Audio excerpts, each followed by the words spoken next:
संस्कार के विषय में हम आज विस्तृत रूप से चर्चा करेंगे साथियों।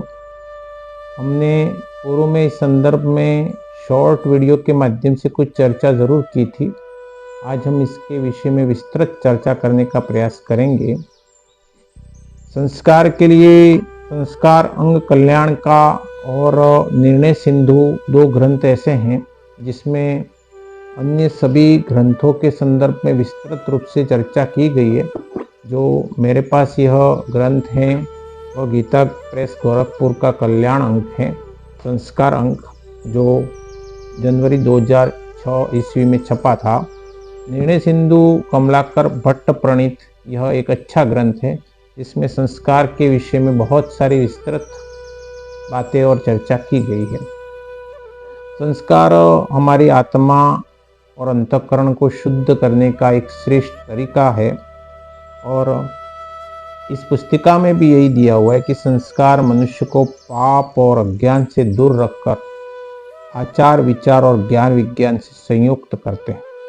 संस्कार के दो भाग जिसमें मलापनयन और अतिशयाधान के बारे में हमने पूर्व में चर्चा भी की थी। संस्कारों के संख्या में विद्वानों में कुछ मतभेद अवश्य रहे हैं। पूर्व में मैंने बताया था कि गौतम स्मृति में 48 संस्कार बताए हैं, अंगिरा ने 25 संस्कार बताए, तो व्यास ऋषि ने 16 संस्कार बताए। इनमें भी 16 संस्कारों में कुछ विद्वान अंत्येष्टि को अलग से मानते हैं, कुछ विद्वान उसको में अंदर में ही गिन लेते हैं 16 संस्कारों में। कुछ विद्वान इसे अंत्येष्टि को 16 संस्कार के अंतर्गत नहीं मान के उसे अतिरिक्त मानते हैं। तो हमारे जो संस्कार दिए हुए हैं उसमें पहला गर्भाधान संस्कार होता है,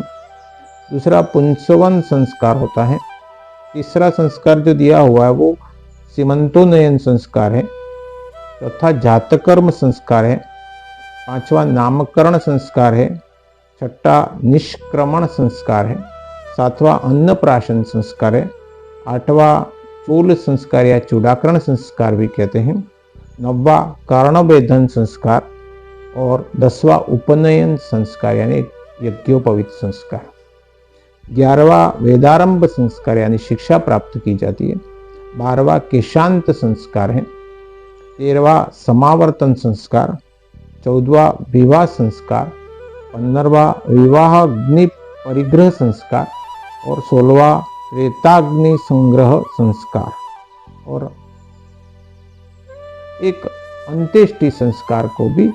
15वां और 16वां को जो मैंने अभी बोला विवाह अग्नि परिग्रह और त्रेताग्नि संग्रह संस्कार को शामिल भी किया जाता है और अंत्येष्टि को 16वां संस्कार भी मानते हैं। इस तरह से विद्वानों में कुछ मतभेद भी है, परंतु कुल मिला के 16 संस्कार हमारे शास्त्रों में वर्णित है और इन संस्कारों के पीछे जो बड़ा लॉजिक और विज्ञान है वह यही है कि व्यक्ति के मूल्यों का संवर्धन हो, उसमें गुणों का आगमन हो, व्यक्ति इन संस्कारों को करने के बाद में उसके अंदर अच्छे से अच्छे भाव पैदा हो, समाजोपयोगी व्यक्ति बने और व्यक्ति के अंतःकरण में शुद्धि हो, वह एक ऐसा व्यक्ति बनकर समाज में उभरे जो समाज के लाभ और हितकारी हो। तो इसमें हम पहला जो गर्भाधान संस्कार है जिसके विषय में हम चर्चा करेंगे। गर्भाधान संस्कार इस भाव से भावित होकर उसका करना सार्थक होता है कि जो बालक या जो भी संतान उत्पन्न होने वाली है वो अच्छे गुणधर्मों को लेकर उत्पन्न हो। तो उसमें संतान उत्पन्न से पूर्व जिस संसार व्यवहार में माता और पिता अपने सृष्टि प्रक्रिया को पूर्ण करते हैं और व्यवहार करते हैं, उस व्यवहार में माता पिता के जो रज और वीर्य में जो गुण हैं वो उनके भावों से परिलक्षित होते हैं और उन्हीं गुणों का प्रादुर्भाव बाद में संतान में होता है। इसलिए ये कहा गया है कि माता पिता को श्रेष्ठ विचारों के साथ में, पवित्र विचारों के साथ में मैथुन संक्रिया करना चाहिए। इसमें कुछ नियम दिए हुए हैं कि श्राद्ध के दिन है, कुछ पर्व के दिन है, कुछ व्रतों के दिन है, उसके अलावा विशेष स्थान पर है, आश्रम है, पवित्र स्थान है, धार्मिक स्थान है।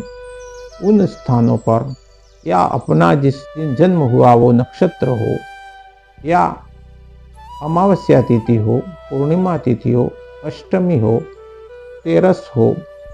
एकादशी हो, इन दिनों को छोड़कर रजस्वला माता के ऋतु स्नान के पश्चात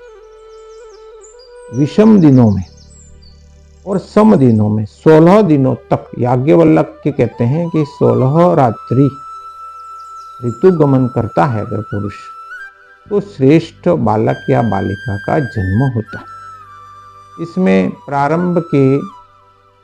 चौथी, 11वीं और 13वीं रात्रि निंदित, उनको छोड़ देना चाहिए। शेष के 10 दिन जो हैं वो उत्तम है, यानी 16 में से शुरू के 4 दिन त्याग दिए और उसके बाद के जो युग्म दिन हैं उनमें श्रेष्ठ पुत्र सम संख्या के दिनों में और विषम संख्या के दिनों में श्रेष्ठ पुत्री का जन्म होता है और उसमें 11वीं, 13वीं और चौथी रात्रि को त्याग देना चाहिए। दिन में संसार व्यवहार नहीं करना चाहिए, संध्या काल में नहीं करना चाहिए। तो यह गर्भाधान संस्कार जो हैं वो हमारे शास्त्रों में एक पवित्र भावना से किया गया, माता और पिता द्वारा संसार व्यवहार जिसे हम मैथुन प्रक्रिया कहते हैं, यह